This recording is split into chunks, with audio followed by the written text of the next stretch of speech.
Mister Sharma के घर बेटी की बारात आई हुई थी। वे उसका स्वागत करने में व्यस्त थे। तभी उनके पूरे घर में अफरा तफरी मच गई।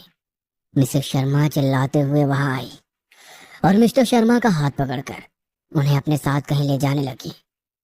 उनका ये रवैया देखकर सभी हैरान थे। दुल्हा भी उनके पीछे पीछे सच्चाई जानने के लिए गया तो उस कमरे में पहुंचकर उसके होश उड़ गए। पूरे कमरे में खून फैला हुआ था और उसकी होने वाली दुल्हन मृतावस्था में पड़ी थी। उसका पूरा शरीर जगह जगह से कटा हुआ था। पूरी ज्वेलरी सामान सब कुछ बिखरा हुआ था और वहां से शादी का लाल लहंगा गायब हो चुका था। कोई पुलिस को बुलाओ, ये क्या हो गया मेरी बेटी के साथ। कहते हुए वो जोरों से रोने लगी। इंस्पेक्टर ने जब वहां आकर देखा तो वह खुद भी बहुत हैरान थे। लाश की हालत इतनी ज्यादा खराब थी कि यदि वो घर पर नहीं होती तो पहचानना मुश्किल होता। ये सब क्या हो रहा है? कुछ समझ में नहीं आ रहा है। शहर में इस तरह का ये चौथा केस है। दुल्हन का इतना बेरहमी से खून कर दिया गया और सारी ज्वेलरी वहीं पर पड़ी हुई है, मगर लहंगा गायब है। कौन हो सकता है इन सब के पीछे? दूसरी तरफ मीरा आज बहुत खुश थी। 4 दिनों के बाद उसकी शादी थी। सभी लोग शादी की तैयारी में व्यस्त थे, मगर सबके मन में कहीं ना कहीं शहर में होने वाली घटनाओं को लेकर असमंजस की स्थिति बनी हुई थी। क्यों ना हम लोग कहीं और जाकर शादी करें। मैं अपनी बेटी की जिंदगी के साथ कोई रिस्क नहीं ले सकती हूँ।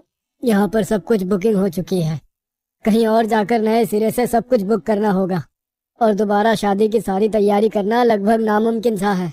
हम लोग शादी यहीं पर करेंगे और मीरा की सुरक्षा की विशेष व्यवस्था कर लेंगे।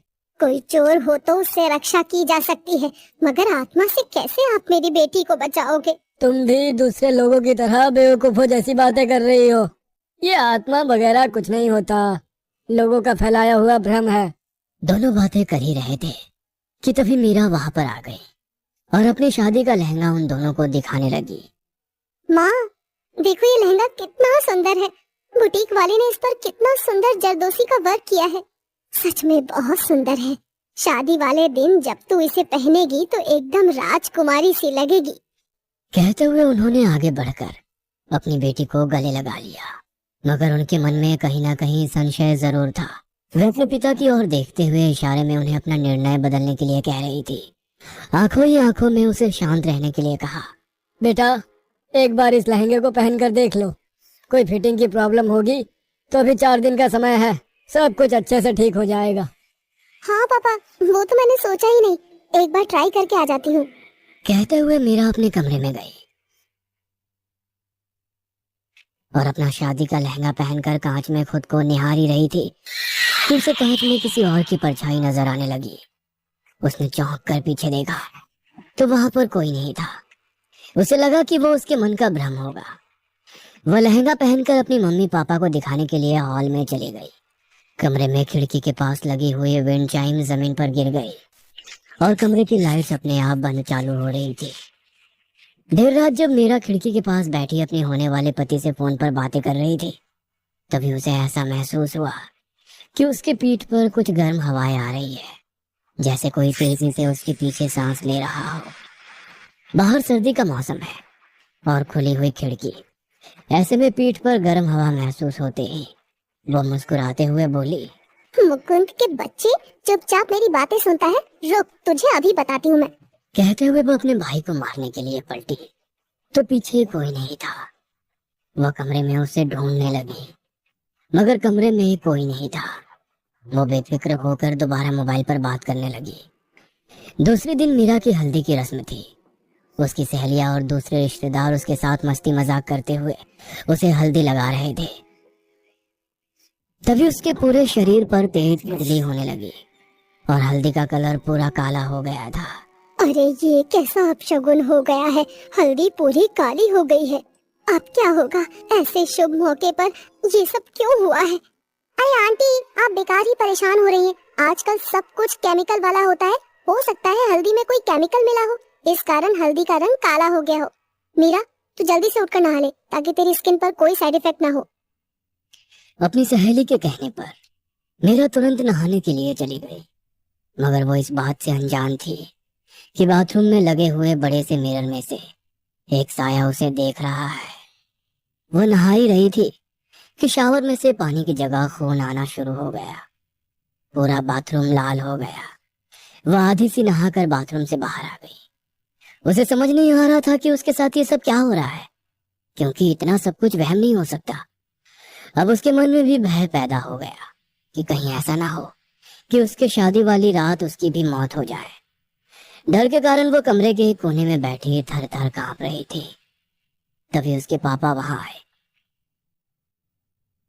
वह तुरंत उनके गले लगकर रोने लगी और उन्हें अपने मन की बात बता दी। अरे ये सब तुम्हारे मन का वहम होगा। हल्दी के ऊपर साबुन लगाते हैं तो उसका रंग लाल हो जाता है, पता है ना। हो सकता है तुमने हल्दी छुड़ाने के लिए साबुन लगाया होगा, वही लाल पानी पूरे बाथरूम में फैल गया और तुम बेकार ही डर गई।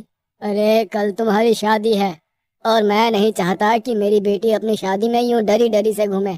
चलो अब जल्दी से मुस्कुरा दो। कहते हुए उन्होंने उसे गुदगुदी कर दी। वो भी खिलखिलाती हुई हंसकर अपने पापा के गले लग गई। आधी रात को जब वो सो रही थी तो उसे बिस्तर में काफी ठंड होने का एहसास होने लगा। ऐसा लगा वो बर्फ की सिल्ली पर लेटी हुई है। वह ठंड से कांप उठी। उसके पास ही उसकी माँ सो रही थी। वो भी उसके इस तरह उठने से तुरंत उठकर बैठ गई। क्या हुआ तुझे, क्यों परेशान दिख रही है? माँ माँ माँ वो मीरा उन्हें सब कुछ बताना चाहती थी, मगर उसके मुंह से शब्द नहीं निकल पा रहे थे। उसकी माँ को लगा शायद कल शादी है, इसीलिए घबरा रही होगी। उन्होंने उसे पकड़कर अपने गले लगा लिया, मगर मीरा पूरी तरह से ठंडी पड़ी हुई थी। उसे समझ में नहीं आया कि ऐसा क्यों हुआ, मगर वे अपनी बेटी को हर हाल में कल सुरक्षित रखना चाहती थी। उन्होंने तुरंत अपने भाई को फोन कर गांव से अपने गुरुजी को लाने के लिए कह दिया था। पूरे घर में मेहमानों की धूम मची हुई थी। सभी लोग बारात के आने का इंतजार कर रहे थे, मगर मीरा की माँ के मन में बहुत डर था। मीरा भी डरते हुए तैयार होने लगी।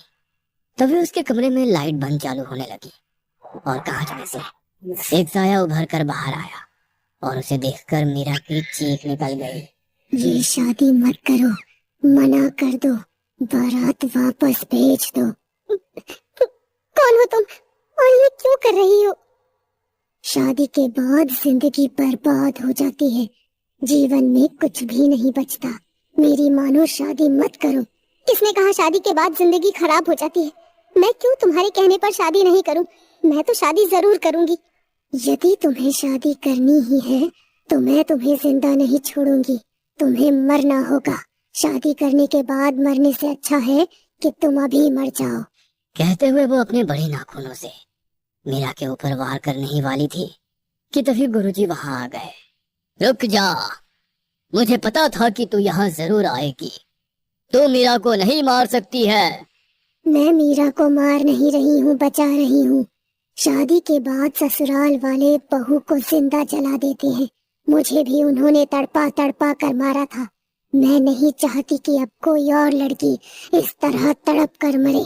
बेटा, दुनिया में बहुत तरह के लोग होते हैं, सब एक जैसे नहीं होते। यदि शादी में तुम्हारा एक्सपीरियंस खराब है तो इसका मतलब ये तो नहीं कि तुम किसी और की शादी नहीं होने दोगी। शादी होना दो लोगों का मिलन इस प्रकृति को चलाने के लिए अनिवार्य है। तुम उस नियम को नहीं बदल सकती हो। बदलेगा, हर नियम बदलेगा। मैं किसी की भी शादी नहीं होने दूंगी। मुझे अब इस लाल लहंगे से डर लगने लगा है। तुम्हें अब इससे डरने की जरूरत नहीं होगी। तुम्हारे गुनहगारों को सजा हम दिलाएंगे और तुम्हारी मुक्ति भी होगी। कहते हुए गुरुजी ने कुछ मंत्रों का जाप करते हुए गंगा जल उसके ऊपर छिड़का तो वो खूबसूरत सी लड़की में बदल गई। उसने अपनी पूरी कहानी उन लोगों को सुनाई। तभी गुरुजी ने उसके घर वालों को सजा दिलवाने का विश्वास दिलाया और उससे मुक्ति दे दी।